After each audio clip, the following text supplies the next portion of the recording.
Tammy, how's the Yeah. weather in Oklahoma? Well, it's nicer today than yesterday. Yesterday actually didn't get any real big tornadoes, but it was certainly set up for it, wasn't it? Hellacious winds. Here we go. Carol Hancock, driving with a puppy in your arms, WTF. We went to the airport.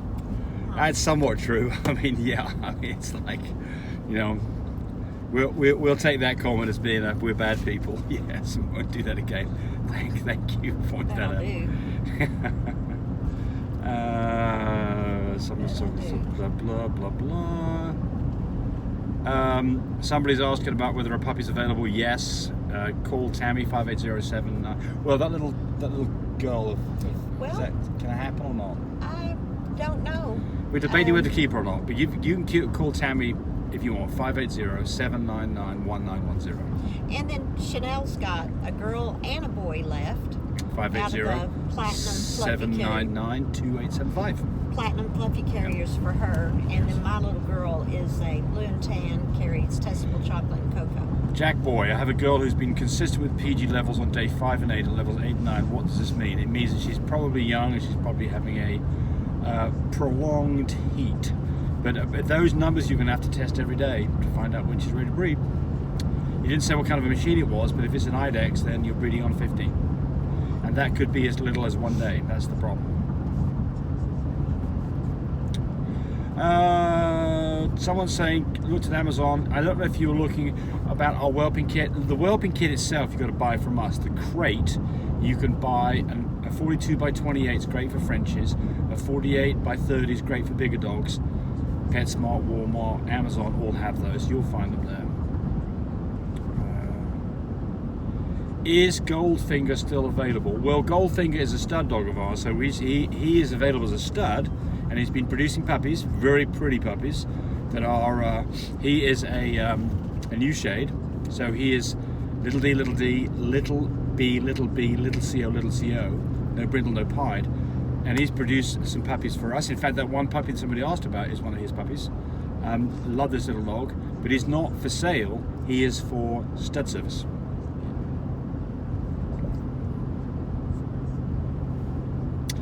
Andrew Goodwin. So I do think of dual breeding because sometimes the best way to go, and I say that to say this, so I had a person that did a dual breeding on a female that was a lilac and tan bred female to a platinum tan Mural. She had 7 puppies from one male and 3, one boy, 2 girls from the other male. That we were able to keep a female from both sides, which increases their female breed rate. Okay, so English is a little bit rough there, but so what they're saying is they like the idea about a dual breeding because they had a big litter. They had a very big litter, in fact. They had a litter of, what was the litter size? 10 puppies or something. But they were able to keep puppies, a couple of puppies back because they had 2 different breeding lines in there. So that's true. I can tell you that stud owners aren't going to like it very much.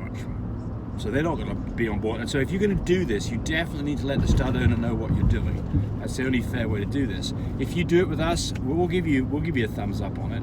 But other people may not be so happy about it. And you could get into a situation that if you do that, and then the stud owner may say, yeah, I'm not approving the litter. So just be careful. We wouldn't do that, but I'm just saying that they have the right to do that because, you know.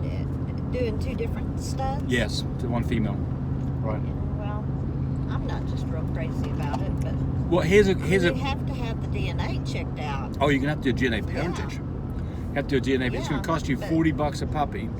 Plus, you're gonna have both the males will have to have their DNA parentage done as well. So, somebody's in it for some money to do this. Here is a good reason to do it. You got some semen in of questionable quality, but you'd really like to use that dog. Go ahead and use it, and use another stud at the same time. But call the stud owner up and tell him what you're about to do, and make sure they're on board with it because you may run into problems otherwise. So that's it. Are you sure Cody's with that? Okay with that? We've done it before. Yeah, I've done it once. I think had it happened a couple of times where I was told about it after the fact, and I wasn't very happy about that. I didn't chew the person out, but I mean I thought that it was very unprofessional to do that after the fact. So you're asking for some trouble if you do that. And like I say, so as a stud owner, I could see why one would be upset. But anyway, enough on that one. Have a 21-week-old pup that's had Giardia since we purchased her. Did 3 rounds of metronidazole with no luck. Any suggestions? Well, yeah, metronidazole is the recommended treatment for this, and you want to do it for at least 8 days. It is a little bit rough on a dog, so you want to be, you just don't want to keep hammering it with the metronidazole. But for me, I'd be waiting 8 days, do it for 8 days, wait a week, do it again, and see if you can get someone. There are some other treatments. I don't remember what they are off the top of my head. I'll try and mention that in the next video. Nikki Solis, good morning, happy Friday. Well, it's Easter weekend, isn't it? It's Easter Sunday, isn't it? Today's Sunday, yes. I had a question for you because it's never happened at our camp with my German Shepherds. It's not Easter Sunday. No, it's not. Okay, there you go. That's why I thought that's... It's Sunday. It's Sunday. It's Sunday. It's the week after Easter. That's right. It was last weekend, wasn't it? Yes. German Shepherds or French. Have you ever had a girl bred on day 22 to 25 of heat? Because I have a female who has a roller coaster heat cycle. She's been going up and down. Just want to see if you've ever experienced this before. I've come to the terms where if she's not supposed to be bred, I'm completely fine with that. But I just wanted to know is What? no. Hell. What's the matter? Well, my trailer's wanting to walk around. Well, it's the wind and everything else. You're going to have to go slow. We're pulling a trailer here, loaded with stuff. We bought a house and we're moving some stuff. We're still in Oklahoma. We're not moving out of the country or anything crazy. Look, this roller coaster ride thing, very typical in younger dogs. Seen it quite a bit. All you can do, and it's not a reason not to breed the dog at all. The problem is getting the timing right. And day 22, day 25 is late in the cycle for sure. So this is a prolonged heat cycle. I've done quite a few videos on this, and I would go just look at those videos and get some more information. But basically, there's no reason not to breed the dog. It just may be a bit difficult to breed in this particular round.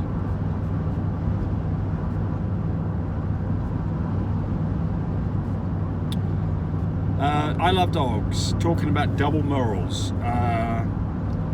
I did not know that double Mural was doable. It's not. I was thinking about it, and I should have looked this up. No. You do not want a double Mural dog, because double Mural dogs tend to have problems with deafness and eyesight. So for this reason, you don't breed Murals to Murals, because you will end up with 1/4 of the litter being double Murals. Do cryptic Murals. If it's yes, exactly. What Tammy says is exactly right. If it's a cryptic Mural, but that is a dog that shows up as being Mural but has no visual signs of it at all. It's called MC, Mural Cryptic. That dog can be bred back to another Mural. And in those situations, I've never done it, so I don't know what the outcomes are, other than the research that I did shows a 4% chance of problems, which is pretty low.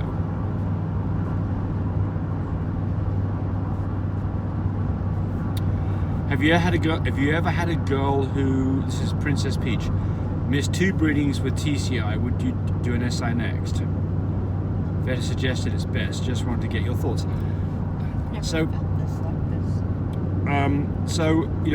there's a number of reasons why, and you can go back and look at a recent video that I did about small and no litters and about what to do about it. Young dogs, very common. 85-90% chance of a hit on dogs that are older, but that means that there's also a small chance that a dog can miss it 2 times in a row. It's small, but it's there. So is this because of the that you did a vaginal AI versus a TCI or a probably not? It's probably a timing issue.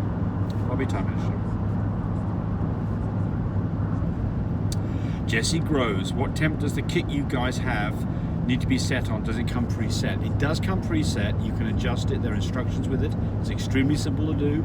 A couple of button presses and you got it done. We recommend that our incubators are set between 36 and 38. 36 for a lot of puppies, 38 for 1 or 2 puppies in there. And our heated whelping kit, set it to 104 degrees Fahrenheit or 40 degrees centigrade, same temperatures, and just leave that one alone, and it will come preset. And interesting, the incubators are much more important because you can get dogs too hot. So the signs that dogs are too hot is that they're getting up on the walls trying to get out of the incubator, and their mouths are open and panting. That means turn the temperature down. And if they're wet, you open the lid up because they're a bit clammy. On the heated whelping system, you will not overheat a puppy because the puppy just simply move away from it. It's like if you're too, if you go to a fireplace, right? You sit in front of a fireplace and you get toasty warm and then you're starting to get too hot. What do? You move away from it a little bit. Puppy will do exactly the same thing. So there's just not a problem with puppies in the heated whelping system getting too hot. So just leave that at 104 and you're good to go. Somebody says that Tammy and I are gems. You feel like you're a gem? I feel like you're a diamond, Tammy. Yeah. Ooh, wife is super bossy is the next one. I have to be. Oh, I'm Look bossy. I'm bossy with. too. We're both pretty not opinionated, but strong-headed people, right? Yeah.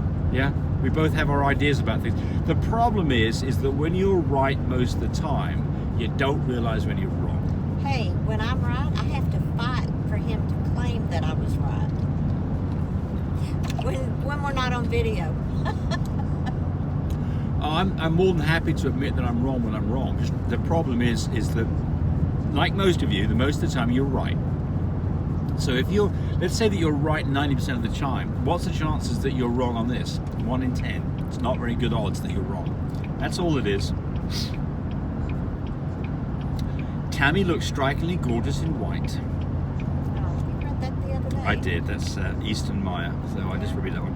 All right. On that note, there we will now say adios. Call me for puppies, 580-799-1910, and my daughter's phone number for her fluffy carrier platinums. The little girl and little boy left, 580-799-2875. How many different ways can you say goodbye? You go and I'll go. You ready? No. Adios. Go. Au revoir. That would be French. Sonara. That would be in Japanese. Aloha. That's hello. What's goodbye in Hawaii? I think it's the same, isn't it? I don't know. It's just a greeting, I think. I don't know. Mahalo. I think that means have a good day or something in Hawaiian. Any other ones? Oh, it's what's hasta la vista, right? Hasta la vista, baby. Hasta la vista, baby. That's another one. Can I get any more? We're going to keep this video with just this at the end of it, so you can quit this video anytime you want. And if you've got other ways to say goodbye that we haven't come up with, we want to hear what they are. So any other ones? That's okay, James. It's okay? Yeah. Well, they can turn it off whenever they want to. All right. Well, everybody have a great Sunday. And if you want to come and help us clean up a house, come on. We're ready for you. It pays $5 an hour, but there's beer involved. James. Bye, everybody. Thanks for watching the video. I really appreciate people who subscribe to me. It helps me, encourage me to do more of these videos. But do remember, disclaimer here, I am not a vet. I'm not a licensed medical professional. I'm purely a person who's been breeding dogs for the last couple of decades. Any information that you got from this video, use at your own risk. There's nothing implied here, and certainly this should not be used as a substitute for advice from your veterinarian or your medical professional. I hope you enjoyed the video. Come back for more of them. Bye.